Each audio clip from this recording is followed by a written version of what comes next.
Hey there, awesome readers. Remember Clubhouse? It was that app that took the world by storm, seemingly overnight. It was like the hottest club in town, but online. Imagine a place where you could just drop in and listen to conversations happening in real time. Suddenly, everyone was talking about this exclusive app. It was the new social media sensation that everyone wanted to be a part of. Big names were flocking to it. We're talking Oprah, Elon Musk, even Drake. It was like a magnet for celebrities and influencers. CEOs were having fireside chats. The celebrities were spilling tea. It was a melting pot of ideas, gossip, and insider info. It felt like you were eavesdropping on the coolest party ever. You could be a fly on the wall in rooms you'd never have access to otherwise. Imagine listening to your favorite stars, just chatting away. No barriers, no pretense, no scripts, no filters, just raw conversations. It was as real as it gets. You could almost smell the overpriced cocktails and feel the velvet ropes. It was intoxicating.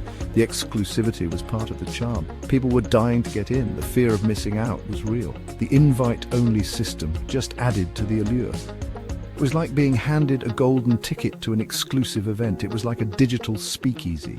The buzz was real. Everyone wanted to be part of this secretive yet open community. Everyone wanted a piece of the action. It was the talk of the town, both online and offline.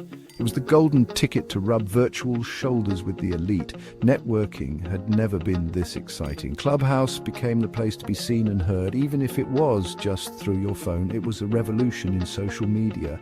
For a brief, shining moment, Clubhouse was the hottest ticket in tech. It was the app everyone was talking about. It was fresh, it was exclusive, and it had that "I was there" factor. Being on Clubhouse meant you were in the know, but like all good parties, the music eventually stopped. The hype began to fade. Let's rewind and see how this all began, shall we? The rise and fall of Clubhouse is a story worth telling. Picture this, it's 2020. The world is on lockdown and we're all stuck at home, binge-watching Tiger King and baking sourdough bread. The streets are eerily empty, and our homes have become our entire world. We're trying to find ways to stay entertained and connected, but it's not easy.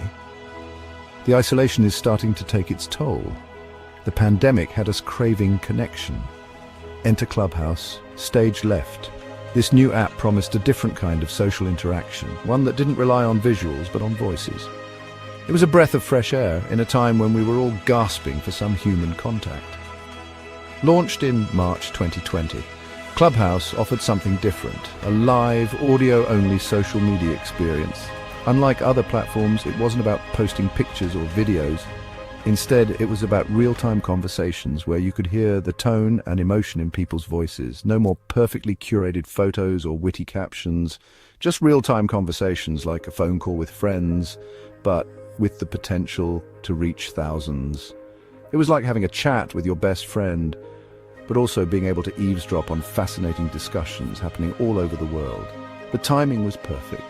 People were starved for human interaction. We were all looking for ways to feel connected, to feel part of something bigger than ourselves. Clubhouse provided that sense of community, that feeling of being heard and understood. Zoom fatigue was real, and we were tired of staring at screens. The endless video calls were draining, and we needed a break from the constant visual stimulation. Our eyes were tired, our minds were weary, and we longed for a simpler way to connect. Clubhouse offered a break from the visual overload, a chance to simply listen and engage. It was a way to relax and unwind, to close your eyes and just listen to the voices of others. It was like a soothing balm for our overstimulated senses. It was like stumbling upon a cozy coffee shop buzzing with conversations.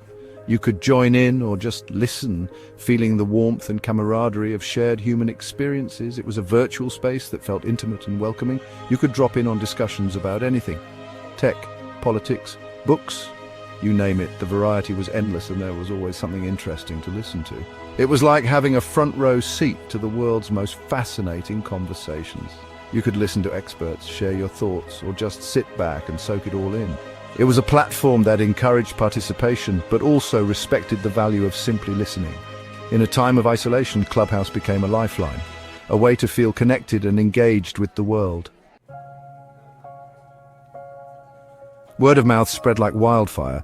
In the age of social media, a single recommendation can reach thousands, if not millions, in a matter of minutes. It's like a digital chain reaction, where one person's excitement fuels another's curiosity. Clubhouse became the talk of the town, or should I say, the internet. Downloads skyrocketed. It was as if everyone suddenly needed to be part of this exclusive audio-only social network. The app's invite-only system made it even more desirable, creating a sense of urgency and exclusivity. It was the app everyone had to have. People were sharing their invites like golden tickets, and the buzz was palpable. Conversations were happening in real time, and the spontaneity was thrilling. Remember the early days of Instagram, when every post felt like a glimpse into someone's world, unfiltered and raw?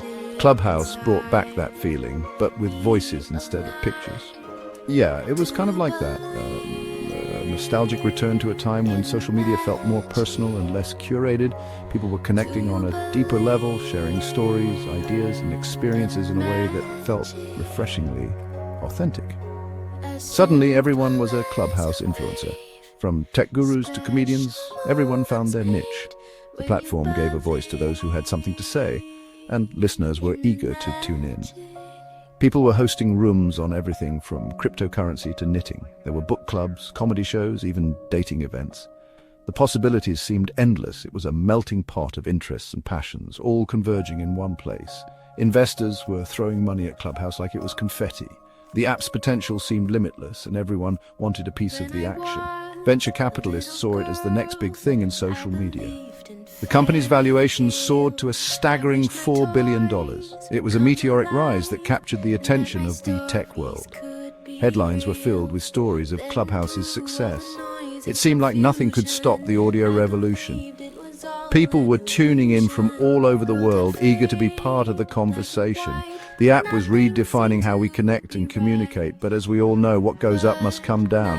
The FOMO was real. As quickly as it rose, the app faced challenges. Competition grew, and the initial excitement began to wane. People were spending hours on the app, their thumbs scrolling through endless rooms, searching for the next big conversation. The novelty started to wear off for some, and the endless options became overwhelming. Their ears glued to their headphones, they were constantly on the lookout for interesting discussions. The app had become a part of their daily routine, almost like a habit they couldn't break. It was addictive, exciting, and a little overwhelming all at the same time. The world of Clubhouse was a whirlwind of voices and ideas, a testament to the power of human connection in the digital age. Section 4. Echoes in the halls, content grows stale. Here's the thing about any good party. You need to keep the music fresh, the drinks flowing, and the conversations engaging. Clubhouse, unfortunately, started to falter. Remember all those amazing conversations? They started to sound the same. The same experts were saying the same things in different rooms. The novelty wore off, and the content grew stale. Moderation, or the lack thereof, became a glaring issue. Misinformation and hate speech started to creep in. Clubhouse, once a beacon of hope and connection, started to feel like a digital echo chamber. The initial excitement began to wane. People started to realize that not every conversation was a gem. The signal-to-noise ratio was off. It was time for Clubhouse to adapt or risk fading into obscurity. Section 5, Tech Titans, take note, competition heats up. Success in the tech world is a magnet for competition, and Clubhouse, with its meteoric rise, was a prime target. Tech giants like Twitter and Facebook took notice. Twitter launched Spaces, a strikingly similar audio-only feature. Facebook, never one to miss a trend, followed suit with live audio rooms. Even LinkedIn jumped on the bandwagon. Suddenly, Clubhouse wasn't so special anymore. The competition was fierce, and the tech giants had a few key advantages: massive existing user bases and deep pockets. It was like inviting the entire neighborhood to your exclusive house party. The vibe changed, the crowd got bigger, and the magic started to fade. Clubhouse was no longer the only game in town. Gap 3S, Section 6, the decline of Clubhouse. As competition heated up, Clubhouse struggled to keep its user base engaged. The app's growth plateaued, and user retention became a significant issue. The exclusivity that once drove its popularity now seemed like a barrier. Users were moving to other platforms that offered similar features with more flexibility. Clubhouse needed to innovate to stay relevant, but the rapid pace of change in the tech world made it challenging. The decline was gradual but noticeable. The app that once promised so much was now fighting to stay afloat. Gap 3S, Section 7, Lessons Learned. The rise and fall of Clubhouse offer valuable lessons for the tech industry. It showed the power of exclusivity and the importance of timing. It also highlighted the challenges of maintaining user engagement in a rapidly evolving digital landscape. For future startups, the story of Clubhouse serves as a reminder that innovation must be continuous, and user feedback is crucial. The app may have lost its initial spark, but its impact on the social media landscape is undeniable. Clubhouse paved the way for new forms of digital interaction, and its legacy will be remembered. Gap 3S, Section 8, The Future of Audio Social Media. Despite Clubhouse's decline, the concept of audio social media is here to stay. Platforms like Twitter Spaces and Facebook Live audio rooms continue to thrive. The future will likely see more integration of audio features into existing social media platforms. Innovations in AI and machine learning could enhance user experiences, making audio interactions more personalized and engaging.